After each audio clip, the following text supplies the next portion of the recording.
NIA Phajinkhiba Khul Ngakpa mangagi Manungda ahum Special Judge CBI and NIA Guwahati Chandmari na pre-arrest bail grant Toukhre haina accused sing asigi conducting counsel Maisnam Johnny Meitei na phongdorakli. Press ta thadorakpa video message amada wafam asi phongdokladuna mahangna hai courtna pre-arrest bail pirakraba accused ahum adude Johnson Romozit amade kazitni panba yabadi accused sing asigi mathakta mamangda CBI Kolkata na charge sheet thangalakrabani amade CJM Kamrup Metro na accusing ase court appear taunaba khangalakhiba laikhrabani.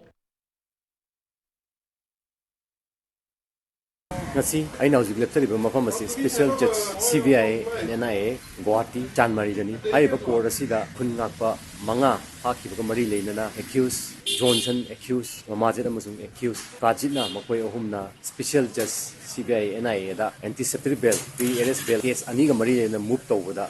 Special Judge CBI NIA na allow Toukhre masung interim pre-arrest bail pikre nising be haiba case asi Khul Ngakpa manga ga mari leina phakiba CBI Kolkata na charge sheet tawraba matungda hojik CGM Metro Kamrup pending leiriba case amani haiba case asida CGM Kamrup Metro na accusing appear tawnaba haiduna mamang the order the laikibani laiba orders appearance tawnaba gidamta laikibani ana haiba kanosi interim bail accused ahumda haibadi Johnson Romajit amasung Kajitda special judge CBI and NIA na pikre haina haijanin